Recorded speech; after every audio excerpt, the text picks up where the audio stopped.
If you haven't heard about Anchor, it's the easiest way to make a podcast. Let me explain. First, it's free. Second, there's creation tools that allow you to record and edit your podcast right from your phone or computer. 3, Anchor will distribute your podcast for you so it can be heard on Spotify, Apple Podcasts, and many more.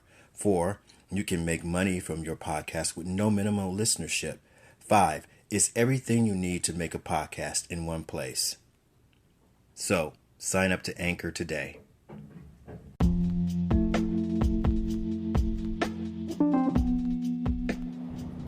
Greetings, ancestors. Welcome to another episode of The Adventures of Coyote Prophet. I am your host, Coyote Prophet, and let me share with you right off, this is my 4th time trying to get this particular story out. Mercury retrograde is in full effect. I have been having all kinds of technical issues and difficulties, and this is unprecedented because usually I just hit record, say what I need to say, get it on there, and it's gone and it's there. But needless to say, I am determined to make sure that this works this time, so let's get right off into the story. So this particular adventure was inspired by a video which I will link into the description for you guys by Dusty Shaw. He's one of the bros that I follow on YouTube. He does health and fitness. He was talking about his journey in recovery and the times when he feels like using, and he goes through the whole thought process of what would life be like if he decided to pick up and use drugs. And he talked about his accountability to himself and to the people he loved, his wife and his stepson. And that jogged a memory in me, and I thought that this was a perfect example and a perfect time to share this story.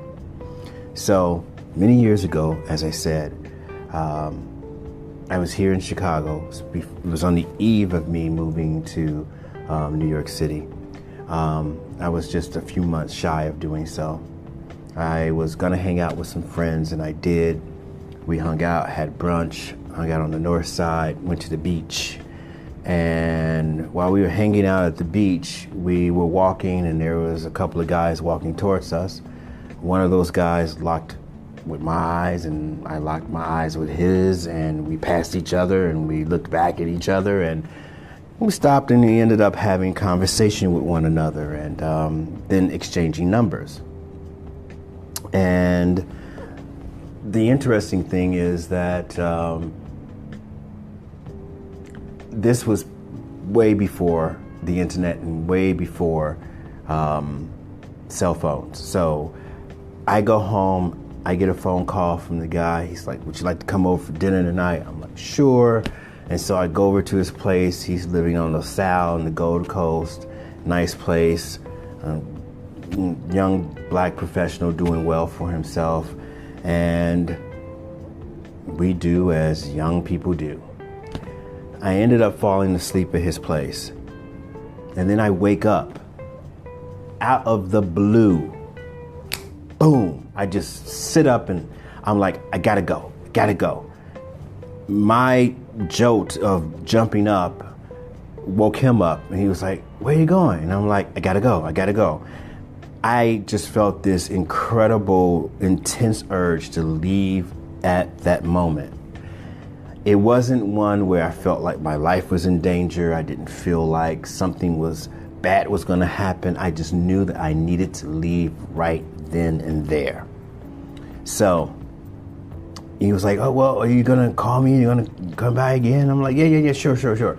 And so I quickly left, his place, took the elevator, went downstairs, left out the front, and I looked at my watch, and it was like, oh, it's 2:00 in the morning. It's gonna take me forever to get home. Now, at this time, I was living on the north side. I was living with my roommate over, what neighborhood was that? I don't remember the neighborhood, but it was over by Western in Milwaukee. Those people who are familiar with Chicago know what I'm talking about. Anyhow, so I head out, out of the building, and I start walking down the street. I'm like, well, maybe I walk to Division, and I walk over to the train, and I'll do this and all that. All these things are going through my head about how I'm going to get home and how it's going to take me about an hour and a half to get there. So I cross the street, at random. I'm just walking at random. And then I notice in the distance, there's a shadowy figure that's walking towards me. And I just looked at it, didn't pay any attention. And then as I get closer, I notice that they're holding something, and then they're close enough where I could see them, and I notice that they're holding a box. So this guy comes up and he says, hey, I got this, phone, this phone headset, for $5. You want to buy it? Now, again, this was pre-cell phone, pre-internet. It was a thing at this time where, if you had a phone at home, you could have a plug-in, headset where you didn't have to hold the receiver of the phone and talk in it. You can just put the headphones on, and you had the little mic, and you can be like, your call center type person at home, that kind of thing. So I'm looking at it, I'm like, nah, I'm good, dude. I don't need anything. He said, you sure? I'm like, yeah, I'm real sure. And then I stopped and I looked at him, and I'm like, whoa, wait a minute. This is a really good looking dude, 2 o'clock in the morning, trying to sell me headphones for my phone for $5. Like, huh? That's really weird. So, I'm like, I'm good, dude. He's like, all right, you take it easy. I'm like, yeah, you too. I walk a few feet, he walks a few feet. I turned around, he turned around, and then he said something which I don't remember, but whatever he said broke the ice, and then we just started this whole conversation. And from that moment on, it was totally on. I mean, it was like, there was like this connection that began to just emerge, and we were just talking, and I was like, yo, so why are you trying to sell, this, headset for $5?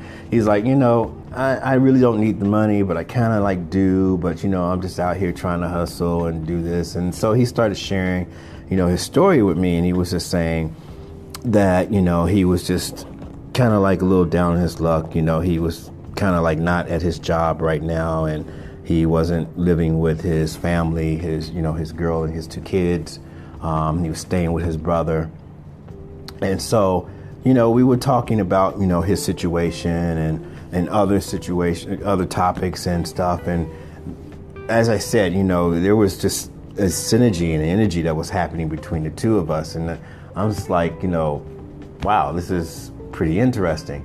So at some point, he's like, so where are you going? I said, well, I'm heading home. He said, where's home? And I told him where it was. And I was like, where's home for you? And he was like, kind of looked his head down a little bit. And he said, Cabrini Green. I'm staying with my brother in Cabrini Green right now. And so for those of you who don't know, Cabrini Green, it was one of the several housing projects here in the city of Chicago. There was Robert Taylor, Ida B. Wells. Cabrini Green at that time was just being gentrified. So there was only a few buildings left. Some of those buildings were half full, fourth full of people. But, those folks are on their way out, and high-priced condos and spa shops and Starbucks were on their way. Anyhow, so he was like, wow, you live really far. I said, yeah, take us forever to get to my place. And so he's like, hey, why don't you come by, my brother's place, we can hang out there. And I'm like, okay, cool. Now, I think at any other time, I probably would have been like, no, because it's Cabrini Green. Because Cabrini Green has been, if anybody do your research, Cabrini Green was infamous. And if you ever watch Good Times, you would know that Cabrini Green was the center place for where the Evans family lived. Yeah, it was just a lot of stuff happening in Cabrini Green. So we're on Division. We decided to walk all the way there because if we waited for a bus, it will take 2 hours. Because, of course, it's after 2 o'clock in the morning, right? So we're talking, and I mean, the thing was so interesting. It was like there was never a moment of silence, like dead air. There was always a give and a take. There was always something to be said, and on both parts, and both of us were very attentive to what the other was saying. And we were walking, and just the energy was just really awesome. And so we finally get to Cabrini Green. And the bizarre thing about it was that we had to walk through an area where one building was empty, and I put that in quotes, meaning there was no one living there, but you best believe people were doing their drug deals and everything else up in there. And another building that was half full in some other areas. During this entire time, from the moment we got to the edge of where Cabrini Green started to the building where he was staying with his brother, there were gunshots going off left and right, to the point where bullets were whizzing by our heads and our bodies, and we did not even recognize it until we got to the front door of his building. And it was because we were so enthralled into each other and our conversation that we built, from what I believe, a vortex and an energy field around us that protected us throughout that whole entire period of moving through Cabrini Green. It was unbelievable. And we looked at each other, we were like, because when we got to the front door, it was like, pow, pow, pow, pow, pow, pow, pow, pow. And we looked at each other and we were like, you know, that's been going on since we kind of like got over here. And then we kind of like heard some noises that sounded like it was close by. And we were like, oh, hell no, let's go inside. So it was crazy. It was crazy. So anyway, we go inside, get to his brother's apartment. Upon opening the door, I follow him in. This place was a mess. This place was your typical drug den sort of like environment. There was furniture all over the place, things all over the place, trash all over the floor. His brother was there. I met him. Seemed like a good guy, but he was busy doing his hustle. And we go into the room where Tommy, as I will call him, not his real name, Tommy was staying. And so we go into his room. He closes the door. His room is a mess. It's bed with tons of stuff all over, stuff stacked up in the corner. It was like, I don't think this is where we're going to do anything unless we're going to be hanging outside the window, and then we're probably going to get shot by a bullet, you know. But it was just kind of crazy. But the thing about it was there was no judgment on my part. I wasn't like, oh my God, this place is so awful, it's so dirty. You know, it was just where he was living. And so we went into his room, and he's like, I know, my place is a mess. I said, well, you know, I guess you just get some time, you'll clean it up, you know. And then we were talking, and then he was just like, I kind of feel uncomfortable being here. And I'm like, yeah, I kind of feel uncomfortable being here too.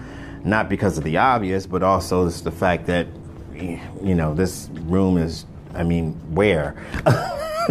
So we decided to go to my place. I said, it's going to take us a while to get there, especially now that we're over here. Now we're going to have to go over to what my place is. It's over there. So we finally leave. We took a shortcut, so we got outside of the Cabrini Green area, like within a couple of minutes, like 2 minutes. So there was like no bullets flying at I can't even talk at that point. So it took us a long time to get to my place. Meanwhile, we're still enthralled in conversation and so on and so forth. And this is when he basically started talking to me and sharing with me a lot of more deeper things about what was going on with him.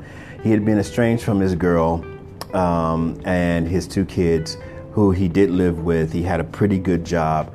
I don't remember if he lost his job or he was on leave from his job. I don't really remember. But the reason why he wasn't with his girl and his kids, the reason why he wasn't at work, was because of his drinking problem. He was an alcoholic. And he told me this, I didn't say anything about it. I was a square, total big old square. I didn't drink, I didn't do drugs, barely did sex. So I was like totally square, didn't do anything. So there was no judgment on my end. There wasn't any, like, oh, you're an alcoholic, you need to go to treatment and all this other stuff. I just listened to him and just saw him for who he was and where he was at that point. And I always felt that there was a good vibe that came from him and good energy. So I just went with that. And that's what I always go with, regardless. So we get to our place at 5 a.m. And, we finally get there. We're like totally pooped out and stuff. And then we just quickly fall asleep. We basically didn't do anything. Because I had to be at work at 10 o'clock in the morning. So when we left that morning, he was like, yo, I'm going to give you a call tonight. I want to see you again. I want to talk more. I want to hang out with you. You're cool. I like to build something with you. I'm like, yeah, I feel the same way. So he called me later that evening. He called me I believe the next day, and we talked briefly. And then he went poof. I didn't hear from him at all. It was difficult getting in touch with him because he had my number. I had a number of his, but he was bouncing between in terms of getting messages from his mom's place, his girl's place, and his brother's place. And as I already explained about his brother's place was quite unstable, but that's pretty much where he was. And I don't think there was a phone there, but there was one of his moms or something like that, but I never really called. He was always said, I'll call you, and so on and so forth. But I didn't hear from him. And I remember this was, I think it was last time I heard from him was on a Sunday. And then I didn't hear from him Monday. I didn't hear from him Tuesday. I didn't hear from him Wednesday. I didn't hear from him Thursday. And then Friday, late afternoon, I get a phone call. I happen to be at home. Pick up the phone. And I'm like, yeah, hello. And it's like, hey, it's Tommy, what's up? I'm like, hey, how are you? He's like, well, hold on. He said, before you say anything, I know you're probably mad because I haven't called you, but I need you to listen to me. I need you to listen to this, okay? I just need you to listen. I'm like, okay, all right, cool, I'll listen. He's like, when we met and the time we spent together, it was so awesome. I really like you. You're a cool guy. But I have to tell you that your presence has really changed my life. And because of us being together, you showed me, unlike anybody else in my life, that I could be happy and sober. No one else has ever showed me that in my life before. Now, mind you, again, I did not preach at all. I did not say anything. I may have asked questions about, what was his favorite drink? Why did he feel like he needed to drink, and so on and so forth. But I never, ever, got into a preachy thing like, you need to go to rehab or any of that. And he said, because of my influence on his life, he checked himself into rehab that Sunday evening, which is reason why I didn't hear from him, because the laws and regulations of certain rehabs, I guess, is once you check in, you can't contact anyone on the outside for several days, et cetera, like detox. And he said he went through a period of detox. And that was his first time being able to call anyone. He wanted to call me before he called his mom because he didn't want to lose me. He didn't want to lose what we could build. And he wanted to thank me for being in his life and showing him that there was a better way and that a person could be happy.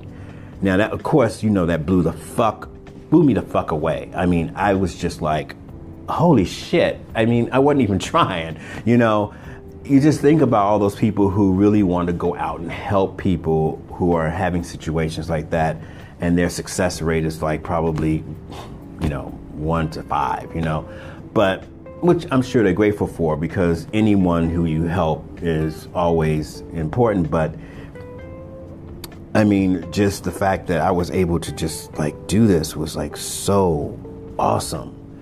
And it moved me. So I did talk with Tommy a couple of other times or over a couple of weeks, but I ended up losing touch with him because I ended up moving from the place that I was at with my roommate. That's a whole nother story. And I moved in with my sister, where I stayed for a month before I moved to New York City. And there are more New York City stories coming up. But it was really interesting that I was able to have that effect on his life. And it brings me back to Dusty's video where he mentioned that, you know, his wife is now working out regularly. And it wasn't because he was like, all right, you got to get to the gym just like me and work out as much as me and blah, blah, blah. Never did that. Never even said that to his stepson. Like, you got to be, you know, working out. But they are doing it because of the life that he lives. They're watching his example. I never went out to be an example, you know, to anyone, but I was just being me. I was just being my authentic self. And just being my authentic self was enough to help transform someone's life. Now, I lost touch with Rodney. Well, God damn it. Tommy, I was really trying so hard not to say the real name. Damn. All right, it's out there. I'm not even going to try to screw that over, but whatever. I lost touch with him, and, you know, I often wondered if he was okay. I wonder if he's still alive now, if he's doing okay now, you know, if he had any more kids, you know, because I know he loved kids and so on and so forth. But there's another interesting story that comes from that I would share at another time. We ended up being intimate with the same person at different times, 6 months apart, the year before, or early, well, it would be earlier that year, rather. And it's interesting because if you talk about the circle of abuse and the circle of addiction and how it works, well, keep the story in mind, because that story that I will share about that person is really interesting, because it's all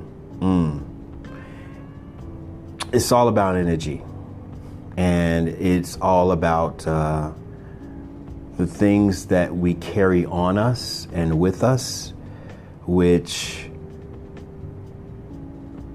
can make or break us in many different ways. Anyhow, that's the adventure I wanted to share with you. Again, thanks to Dusty Shaw for sparking that memory and inspiring me to share that story.